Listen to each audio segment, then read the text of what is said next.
HarperCollins and Harper Audio present On Democracy by E.B. White, with an introduction by Jon Meacham, edited by Martha White, read by Arthur Morey. An hour of freedom is worth a barrel of slops. Charlotte's Web. A law has to be fair to everybody. Stuart Little. Safety is all well and good. I prefer freedom. The Trumpet of the Swan. Introduction. To hold America in one's thoughts is like holding a love letter in one's hand. It has so special a meaning. E.B. White.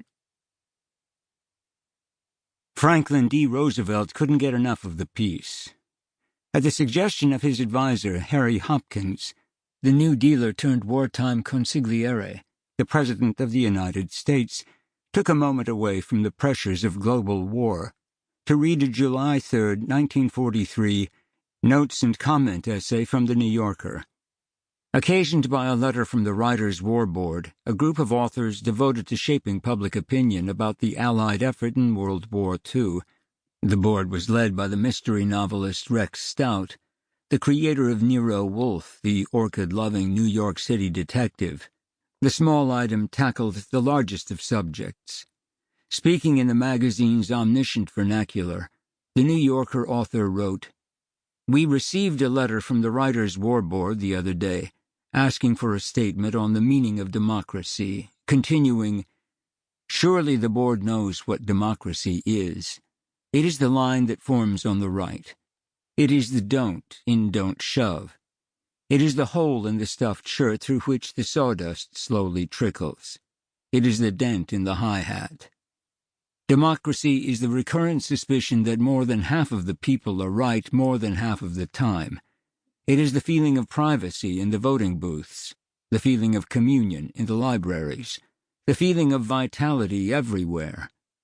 Democracy is a letter to the editor. Democracy is the score at the beginning of the ninth. It is an idea which hasn't been disproved yet, a song the words of which have not gone bad. It's the mustard on the hot dog and the cream in rationed coffee." FDR thought it brilliant. "I love it," he said, with a sort of rising inflection on the word love, according to the Hopkins biographer and playwright Robert E. Sherwood. The president read the piece to different gatherings, punctuating his recitation with a homey coda, or at least as homey as the Squire of Hyde Park ever got. "Them's my sentiments exactly." They were, importantly, the sentiments of the author of the notes and comment, the longtime New Yorker contributor E.B. White, whose writings on freedom and democracy, collected here by his granddaughter Martha White, captivate us still, all these years distant. Few things are as perishable as prose written for magazines. Sermons come close, as do the great majority of political speeches.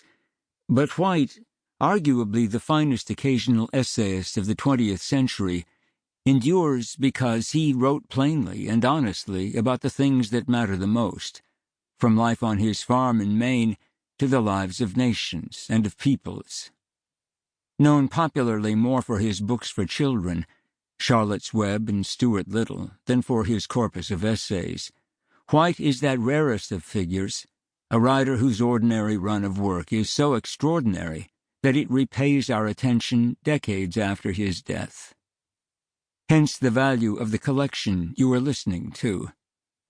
White lived and wrote through several of the most contentious hours in our history, ones in which America itself felt at best in the dock and at worst on the scaffold. The Great Depression, World War II, the McCarthyite Red Scare, the Cold War, the Civil Rights Movement, all unfolded under White's watchful eye as he composed pieces for The New Yorker and for Harper's. He was especially gifted at evoking the universal through the exploration of the particular, which is one of the cardinal tasks of the essayist. His work touched on politics but was not, in the popular sense, political, and the writings here underscore the role of Sample complete.